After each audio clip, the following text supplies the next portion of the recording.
G'day, Stu here from UAVfutures and welcome to another Sunday question and answer video. Now if you're a new subscriber or a new viewer, what these are, you guys stick some questions down in the comments below on these question and answer videos, and then every second week, myself and Trev, or Trev's not here today, but we go through, we pick out some great questions from the community and we sort of answer them back, share some knowledge and just talk about all things FPV and drone relating. Now a bit of a bonus, if you put a question down below, you also go in the running to win a prize every episode or every question and answer episode, and a massive shout out this time to Korea Drones. I'm finally saying that right. This is the Korea Talon. This frame is absolutely amazing. I fly this one all the time. So somebody today, they're going to be winning a Talon frame. So definitely stay tuned. And if you want to know how you go in the running, just make sure you got some questions down below for next episode, because that's how we go through. We pick out one of the winners. Anyway, enough rambling. I'm going to put this link down below. Definitely go check out the Talon. I rock this thing all the time. So show some support over there to the Korea Drones guys. Click on that link below. I'm not sure if it'll pop up here, if it's in the description. Definitely go and check it out. A very, very hardcore racer. But let's get on with the questions, jump straight in and share some FPV insight. Alright, so this one's actually from Drone Racer 101. I've seen some of his vids before. You know, he's a pretty interesting character. I find him pretty funny. Important question. When we write it out, which is it? Stu or Stew? Or, you know, maybe Stewie? Actually, I would probably say, I used to just say STU all the time until I probably got to like, I don't know, just kind of until I started using YouTube, and then I thought, oh, I might just use the original way that my name is spelled, so S-T-E-W, but I'm pretty sure I'll know what you're talking about. Moving on, so this one's from Drone Master FPV. I'm going to put my Talon to the side, actually. Drone Master FPV. Stu, I noticed that most of your reviews are about brand named or ready to build quads. Do you think that building your own quad is no longer necessary? P.S. Trev, your bench is a bomb. Yes, Trevor's bench is always messy. It's always interesting. Well, you should see it at the moment. It's crazy. That's why we can't actually film in there, because it has more, like 10 times more mess than you guys are used to. But regarding building your own, look, I still think there is a place for building your own. You learn so much when you're putting things together. You learn how to repair them. But these bind and flies are getting so good. Like, you know, I just did the it's somewhere around here. I just did the Devil 5-inch review, and that thing was a bind and fly that hit 110 miles per hour. If you haven't seen that video, go watch that up here.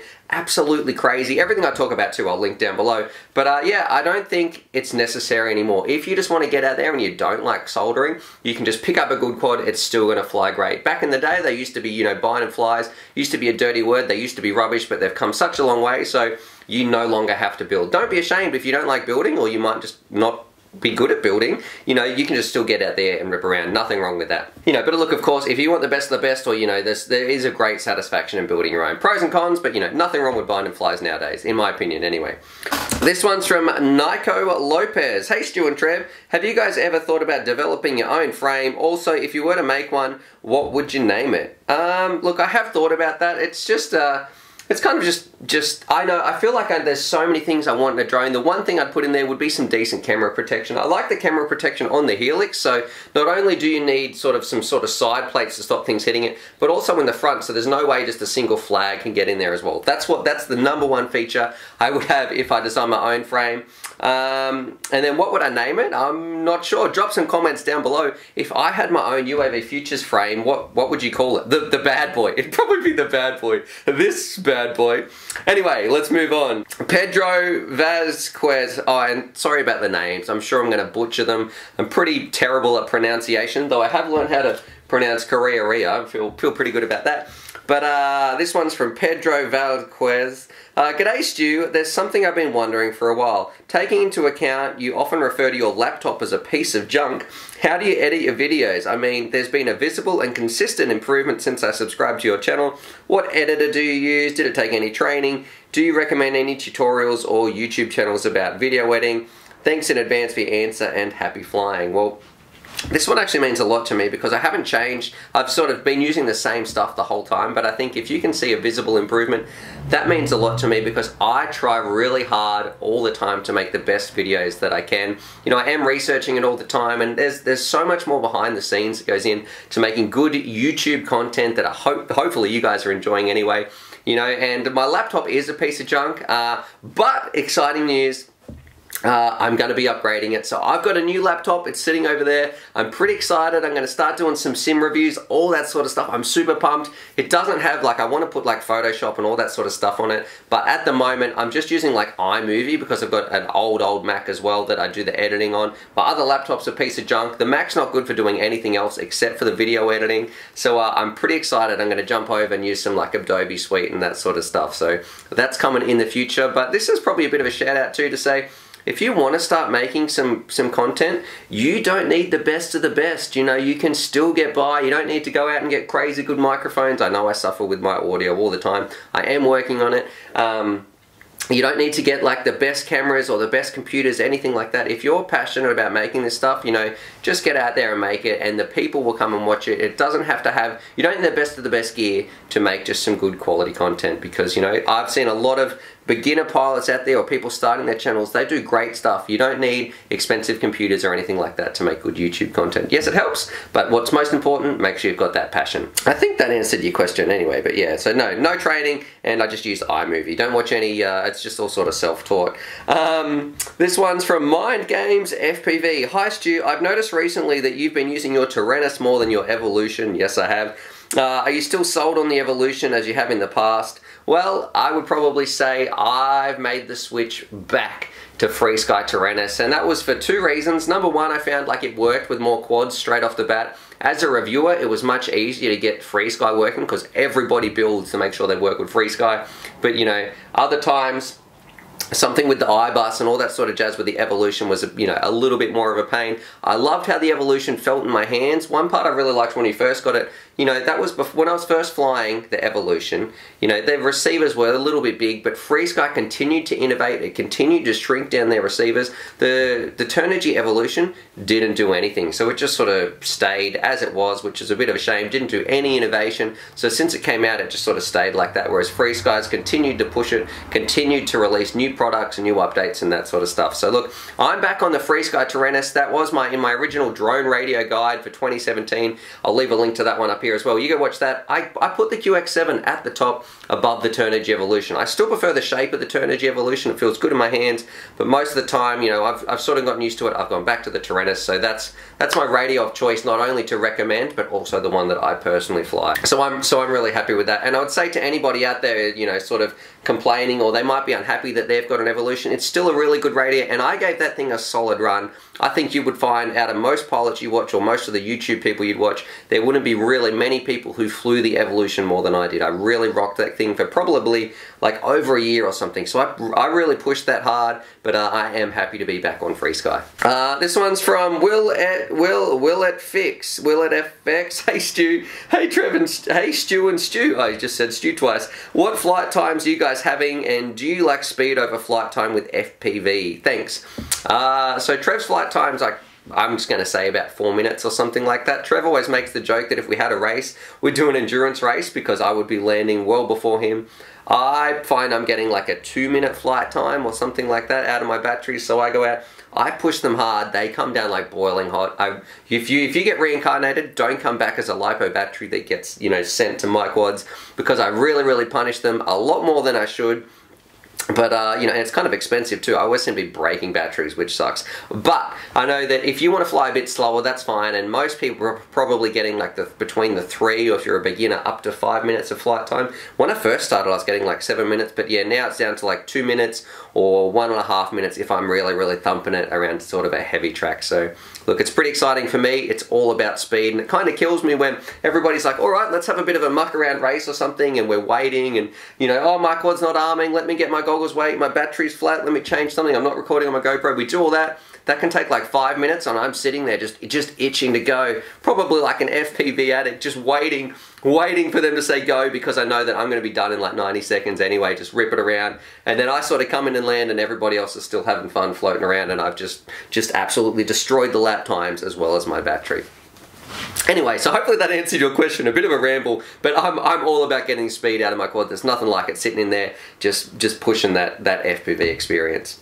Elliot's Lab. So, question and answer. How much difference, this is another flight time one actually. How much difference in flight time is there between a 1000 milliamp and a 2000 LiPo? How much does the extra weight do to flight time? So you're always going to get diminishing returns. So as you go up, that battery is going to, yes, it's going to have a larger capacity providing more flight time, but at the same time it's going to require more energy or more capacity to actually lift that sort of, yeah, more energy to sort of lift that stuff. So it's going to get diminishing flight times. For me, 1000 milliamp hours, you know, it's too small. Don't use that battery, because if you smack one of these things really hard, you need that bigger battery. I like the 1500. For me, that's the sweet spot between performance. You can draw a lot of amps out of it, and it's not too heavy, so it's not going to feel like a school bus. So, you know, the 1000 and 2000, it doesn't double your flight time. So yeah, that's, you know, it's all dependent on the quad and efficiency and that sort of stuff. But if you're just interested in FPV racing drones, go about the 1500. So, you know, that's my personal pick. Matthew, it's spelled differently, with an F. Do you have a video editing checklist, proposed items, you know, something, sensor GT, add link here, sensor Grumpy Trevor, okay, add link here, product links below, and do you have a review checklist, you know, proposed items, measuring carbon, all that sort of stuff. Now, I've just started putting in a checklist actually, so you might have seen that in some of my videos, but I like to go through like a bit of an overview, some of the design, the components, and the pros and cons, you know, those sorts of things, and then also my final thoughts. So that works well on the bench videos, but then when we go out, pretty much the only checklist is to make sure that I'm having fun, and I always am, so I want to show that and include some of the funny parts and just the sort of banter between the boys when we're out flying. And yes, censoring Grumpy Trev. Sometimes he slips it in there and it just gets through. Most of the time I would like to think that I'd catch most of his profanity.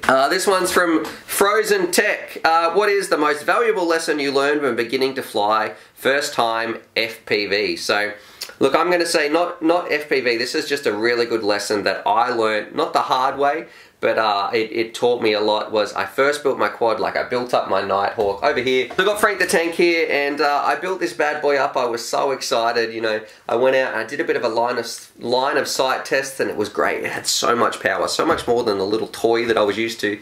It started floating up, drifting away. It started going over like a busy road that I sort of live near, and I was freaking out. And thankfully, like I was sort of doing that awkward walk where you're walking after your quad, just willing it to come back. And finally, because I'd lost orientation, it was in stabilized mode, so that was fine. It was just sort of hovering there. But after a little bit, just stay calm, and I got it back. I landed it, and you know, I brought it back finally. My heart was feeling much better, but it was still racing. I just picked it up, walked home, and went inside. And that taught me a really valuable lesson of these things, that they're not toys. You need to respect them. They've got a heap of power, and they also, you know, you can do some dangerous, stupid stuff with them, and you really need to give them a respect, because I wouldn't want this thing landing on anybody or sort of damaging the hobby or anything like that. So for me, I just learned to respect these. When I first built it, I didn't have the respect that I should have, and that was a really good lesson for me. Thankfully, no one was hurt. But since that day, I just was like, I'm not going to do that again. I've got a whole new respect for these quads. They're not toys. They're something that I should respect. So that was a good lesson. Make sure you're respecting your quads, because you can get into trouble very, very quickly. You know, just in a couple of seconds, you can go from having a great time to disaster. Alright, moving on. So this one's from Symbiotic Technique. You said you don't fly freestyle often. Is that because you don't enjoy it, or because you just can't not fly the race course when you're there? I think thinking about this one, like there is just something for me when I'm in that zone, pushing those lap times, hitting those corners, smashing that throttle, getting around the track, hitting gates faster and faster and faster. It's not that I don't enjoy freestyle, but it's just not the preferred type of flying that I would do. So if I had no gates or anything, I would probably still make up a course when I rip it around here. That's just what I like doing. And I guess maybe, you know I do a lot of analogies, but it might be like saying, you know, some people dance, some people run. You know, dancing, it's all about artistic movement and those sorts of things. Running might just be about like pushing yourself to the limits, going as hard as you can. Both moving around, both really aerobic and, you know, I guess moving your body and stuff like that. But for me, it's all the running. I hate running in real life. But for me, that's what it is with quads. It's just pushing it, hitting that corner. So look, I still enjoy flying. I still enjoy freestyle, I mean. And if that was all that I could do, say if it was a really blank canvas, just with nothing around, I would definitely practice some freestyle tricks and stuff like that. But for me, yeah, it's just, I just can't not race. If there's a gap and then a corner and maybe going up around something and shooting back over and a hairpin, I've just got to hit it as fast as I can, as many times as I can, and just see myself progress and push. And I think it's important for me too to see, look, that's getting quicker, and I feel like I can actually measure those lap times a little bit more. But with freestyle, I guess it's more of an artistic flow, and maybe I'm just not as artistic. Moving on, Cowtown FPV. Whose videos do you most look forward to the most? A review channel like yours, an instructional video like JB's, or pure flying or vlog like Steele or Drew. There's so many, but which is your favorite? Now, probably my favorite reviews, and this is something that I think is really important on the channel. Everybody's got different videos that they like to watch. So some people like tech reviews, some people like flight reviews, some people want to just see me mucking around with my mates, or some people want to see, what else have we got? We're like a flight school, all that sort of stuff. That's what I want UAVfutures to be about. I don't want just one consistent thing all the time. So if we look at sort of my weekly breakdowns, you know, the Monday, Wednesday, Friday, they're usually reviews. We've got the Tech Tuesdays that come in on Tuesdays. We've got like what comes at Thursday. Sometimes I'm starting to put a happy flying videos. We've got a question and answers on Sunday. And then Saturdays we've got the flight school. So, you know, crazy. That's a lot now that I say it. That's a lot of videos. But my personal favorite ones to watch, this sounds weird, but I get so excited, or I just enjoy watching back my part 2 flight videos. So not only just me flying, but also talking to my friends, and, you know, with Crash Test Cal and Grumpy Trevor, and we're hitting it with the speed gun, and they're giving each other a bit of banter. They're the videos that I like to watch, because it just reminds me what FPV is about. You know, having fun with your mates, flying around, and there's nothing better. It takes me back to that time of just having a good laugh. And I'm sure when I'm old, and even older than Trev, let's say maybe if I can't get outside, or, you know, when I'm really old, 90 years old, and I'm dreaming about FPV, I reckon I get a good chuckle looking back at the good old days, and just seeing things like when we hit the Norris, or we smashed it into the ground, or, you know, just some of the fun that I've had, you know, with really, really good friends. So yeah, for me, it's just about watching those experiences back of people having a good time. So this one's from Brad Charkwick, I don't know. Good evening, Stu and Trev. Just wondering what habits you found hardest to break as you've improved your flying. I tend to unintentionally roll left slightly. My thumbs think I'm centered, but I'm not. Driving me nuts. This one's pretty easy for me to answer. What I used to do all the time, as soon as I clipped something, disarm, touch the ground, disarm straight away. It was just a habit I was into.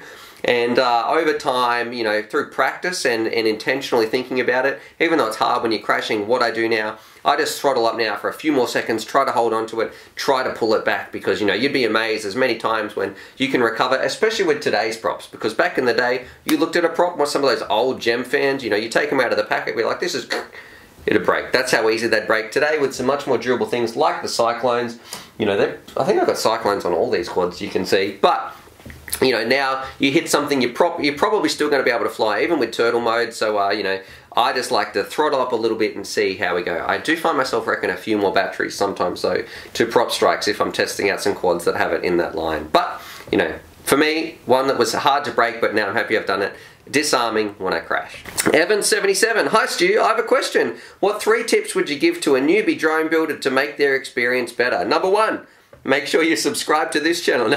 Honestly, I would say my 3 tips. Okay, so for anyone, even people who aren't sub to this channel, 3 tips to help you with your building experience. Number 1, practice soldering. So, you know, your build is all about soldering. So you want to take it. I remember when I first bought my soldering iron, it was like 20 bucks. And I knew I was going to be doing some work. I found like an old computer mouse, and I'd stripped some wires or something, and I was soldering that together, not to do anything with it except for practice. So number 1, practice. Number 2, make sure your soldering iron is hot. I mean, like, just crank that bad boy up. But you also want to make sure you don't put too much heat into the components, just into the solder. So you tin them up, and then you just want to get in and out, just a few seconds in and out. I'm going to leave a soldering iron video up here. It goes through everything pretty much for soldering iron and quadcoptering, all that sort of stuff. Go watch that. But that's going to help. And then probably number 3, if you're a beginner, make sure you've got a frame where things fit well. So, you know, something where it's really, really tight and compact, like say a GT2 frame or something. For a beginner, that's not going to work, and you need to make sure that your components fit in there nice as well, because you want a bit more room, and especially for a beginner, it can be very finicky, and, you know, you can wreck stuff if you accidentally get too hot or you're melting some wires. There's a lot to learn, takes a little bit of finesse, so make sure you've got a frame with enough room with the right components in it. Genesis RC and FPV, g'day! If your laptop is rubbish and you're saying, don't you think it'd be a good time to get a new one as a company investment? Well, that's like I mentioned, yes, that new laptop is coming. Well, it's here, and I'm pretty excited to show you guys and just some of the stuff I can now do with it. I mean, like, you know, stay tuned because I've got big plans for it. I don't want to spoil it yet, though. Frank Barja, anyway. Hey Stu, with so many ways to spend lots of money in this hobby and just as many ways to save money, do you have any recommendations on key components that you shouldn't skimp on or go for the cheapest option? Thanks again for all you do for us. Yep. That one's pretty simple. We've talked about this a lot in the past. Get things you don't want to buy twice. So you don't want to buy your radio twice, and you don't want to buy your goggles twice. So that's pretty much it. The quad, you're going to smash that. Sorry to tell you, you are going to break your quad quite a bit, so just get used to sort of always upgrading that, and that thing's going to break. But make sure you get a good radio, and if you can splurge, get a nice pair of goggles or something that's going to suit you. Oh, you guys know what's happened. Of course, the camera battery went flat, but that was actually the last question. So when I put the SD card in the computer, it turned out it wasn't so bad. I was pretty upset, but then when I realized it died right at the end, you know, lesson learned, I do need to put in a new battery. But let's move on. Hopefully you guys enjoyed that question and answer. Remember, for everybody else, drop some questions down below for the next episode so we can go through, interact, and I can share some of this stuff all about FPV and drone relating. Maybe just UAVfutures. Put your questions down below for next time. Massive shout out to Korea Drones for sponsoring this episode and providing a Talon. You know, so somebody's going to be winning one of these bad boys. Go and check that link down below. I rock this thing all the time. I mean, I use it all the time in my happy flying videos. It's great at rocking a GoPro, and it just absolutely rips around the course. A lot of love for this quad, you know, and I think it goes really, really well. If you've got one, drop some comments down below about how they go. Now, time to pick out a winner. So, sorry about the pronunciation, which is probably everybody that I've, you know, mispronounced, but Brad Karchuk. Anyway, Brad, congratulations for your channel on just wondering about the habits and how you break them and that sort of stuff to improve your flying. Definitely check your inbox, spam box, whatever it is. I'll be contacting you through YouTube and providing you sort of something that you can email me back so I know that it's you. But yeah, definitely check that. So congratulations to Brad. For everybody else, drop those questions down below so you can go in the running next time to hopefully win something. Subscribe for more FPV related content, and as always, happy flying. Oh, a bit of a shout out too to Grumpy Trev. He's not here today. His workshop's absolutely messy, so he's very busy cleaning that up. Go over to his channel, check that thing out, because he's got some really exciting stuff that's coming up on his channel that I think you guys are going to like as well. He's got some big news, so I'm going to leave a link somewhere in the description or in the comments somewhere. Go and show some love to Grumpy Trev as well. Anyway, happy flying. Alrighty, so hopefully you guys enjoyed that video. Definitely subscribe if you're new to the channel and check out these videos. And I'm also going to leave a little link here to my Patreon page because I've got some fantastic Patreon supporters and I like to give back to them as well. So if you want to join the UAVfutures family, there's things like bonus Velcro straps, little bundles of FPV goodies and things like that that also get sent out. Anyway, happy flying.